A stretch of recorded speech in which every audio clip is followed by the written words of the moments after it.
So starting the test drive in the Sentra, I will say I like having the digital gauge cluster here because I can actually see when my sport mode is engaged. I drove a Versa S back to back with this just to see how it compared, and I couldn't actually tell when the sport mode was engaged, but I knew where the button was. But this Sentra seems to ride quite a bit more smoothly than the Versa. And one of the reasons I wanted to compare this is because I feel like a lot of people go towards the Versa because it's cheaper, but I wanted to see, should you pay 17, well, I guess 19 grand for how that one was spec'd out for a Versa S, or should you pay 6 or 7 grand more for this Sentra SR? So you have a little bit more space, a bigger engine, and a few more tech features, as well as safety features in terms of the adaptive cruise, and then having the automatic high beams, etc.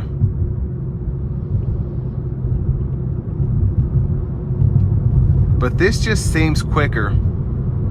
And I said this in the Versa review I just did, but one of the reasons that I feel like a lot of people miss the older Nissans just because they had before the CVT basically, so like the 06 Sentras or 06 Altimas are kind of goated. You still see them driving around. And then the 2000 Altimas were pretty nice. I know my dad had a stick shift one of those, might have been an 01. Drove that till the wheels fell off. I think he needed to replace the engine and the transmission like 200,000 miles, and he drove the crap out of that car. So even, people miss those kind of cars. Having the CVTs, and where it's a little harder to maintain the vehicle yourself and a bit more expensive at the dealer, it's just, a lot of people miss those older cars. But I like the Sentra because if you take care of the CVTs in pretty much any Nissan, you'll be okay. But the CVT is awesome because it's meant to be fuel efficient, but with it being continuously variable, it's also quicker because you don't have to worry about a shift point. Especially in older transmissions, it could take you, heck, a whole second to actually get the vehicle to shift all the way. And when I put my foot down here, I'm going because there are no shift points. So where it saves you on gas, it also helps out with performance. But all in all, this definitely seems to ride a bit better than the Versa in my opinion. And there's a Versa right there, old one. But I just like all the tech that you get in these SRs. And personally, if it were up to me, I would get a Ultima SR VC Turbo. Now it's gonna be, you got a lot more to deal with there. So having the turbocharger, having the CVT, a lot of people don't like that, but those things they are quick. They really are. But I keep getting off topic. The Sentra in general, for me, SR trim is the way to go. And if you do want to be just a bit cheaper and don't care about the engine as much, the Versa SR has so much tech on it as well. There's a Versa note. I feel like a Versa is appearing every time I say Versa, but, and now there's one behind me. Anyways,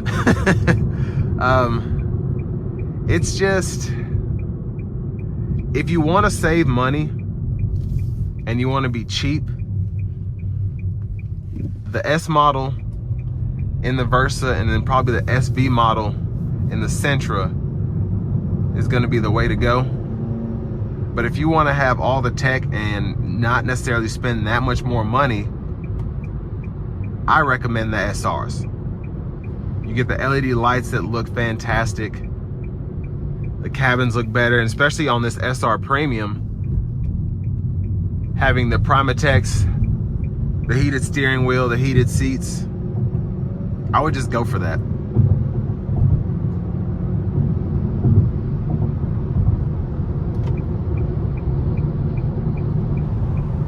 Now the 2-liter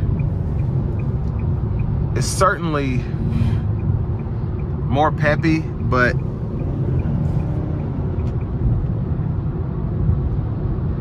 it's not necessarily quick. But for most people, it's gonna feel fast enough, honestly.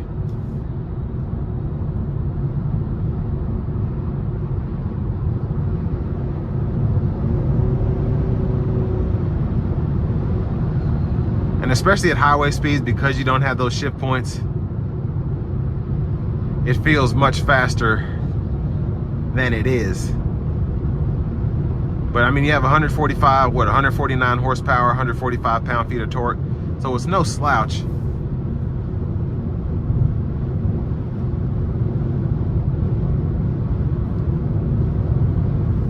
Now, even with these 18s here, just a little bouncy,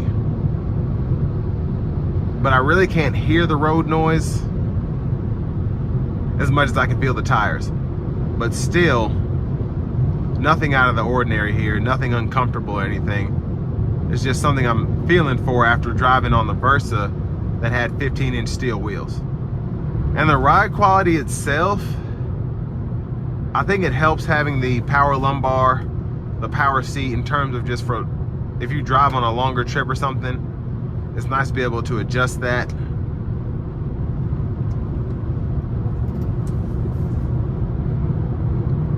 But I mean, in terms of comfort, they're probably about a 7.5 for me. I mean, they definitely get the job done.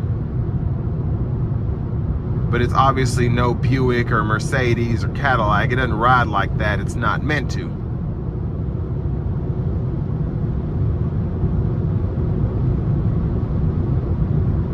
But if you're looking for a vehicle under 30 grand that has all the tech and safety features that you probably need, looks fantastic, especially in this two-tone paint, and is still a gas sipper, certainly make sure you take a look at the new 2023 Nissan Sentra SR.